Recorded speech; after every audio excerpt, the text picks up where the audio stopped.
Hello. Want to tell you a little bit about this bass.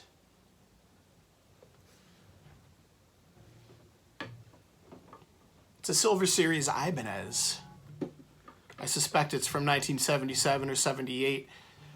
Someone did a little work on it. And as you can see, it is not an original neck plate. Someone put a little tilty neck mechanism in there. It didn't do a very good job. So when I got my hands on it,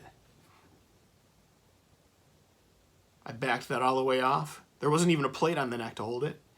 And I just had to shim the neck. It needed a lot of work. So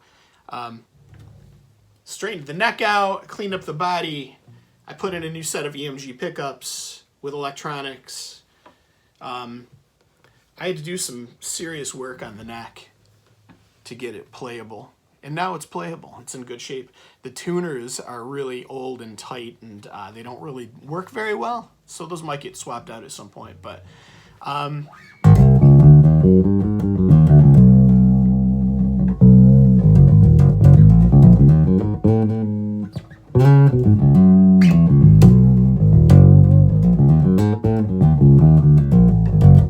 sounds really good. And I put a new Graphtec nut on it. The nut was cracked when I got it. New Graphtec TUSQ nut.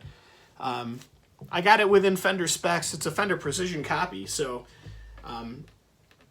it's a PJ setup, which you don't see many Silver Series basses with a PJ setup.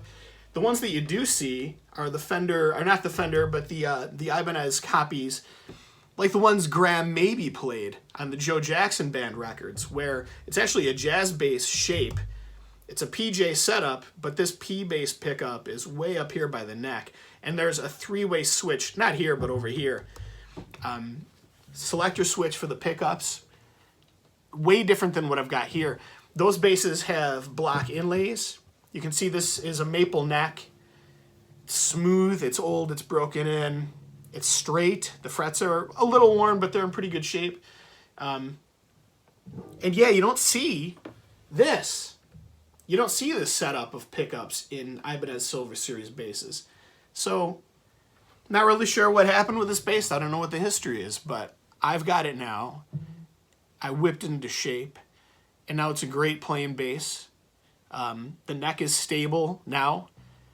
Before it was practically falling off. I had to plug and re-drill the holes in the neck. But it came out great. So Ibanez Silver Series Precision copy. It's a PJ bass, meaning it's got a precision pickup. It's got a jazz pickup. It's got a standard looking. It's got 5 across the bottom and 2 on top. So it's a 7-screw bridge, a seven screw bridge. Now there isn't much else to say about it, so I'll play a little bit.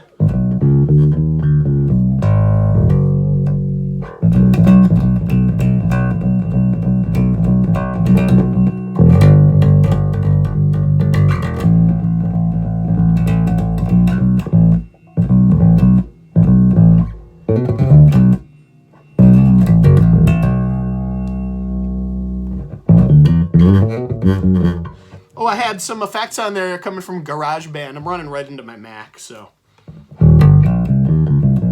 I'll do some other videos with it to get some actual audio. And yeah, if you're interested in these basses at all, there's a lot out there in terms of information, but at the same time, it's not consistent at all. There wasn't very good record keeping. There was a period of time where Ibanez didn't serialize their basses at all. I think it was pre-1975, but this Silver Series bass and Silver Series basses in general were manufactured by Ibanez after their lawsuit with Gibson. 1977, 1978, you get some basses that look like this and have the truss rod adjustment at the base, at the heel of the neck. Notice this doesn't have a truss rod adjustment up here. Previous models of these basses did. They don't say Silver Series here, but you have the same Ibanez logo. So you can get a sense of when these old Ibanez basses were made based on some of that information if you don't have a serial number to work with. like in my case. I was very limited as to my resources in figuring out how old this bass was or what the year of manufacture was, based on the fact that it didn't have a neck plate on it with the serial number.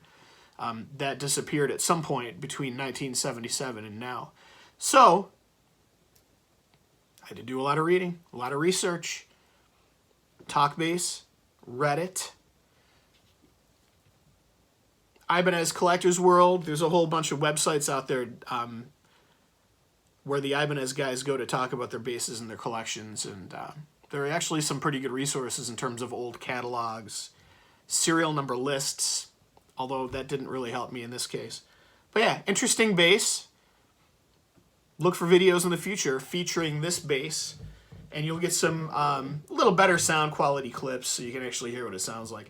If you know what the Geezer Butler EMG pickup set sounds like, then you'll have an idea of what this bass sounds like.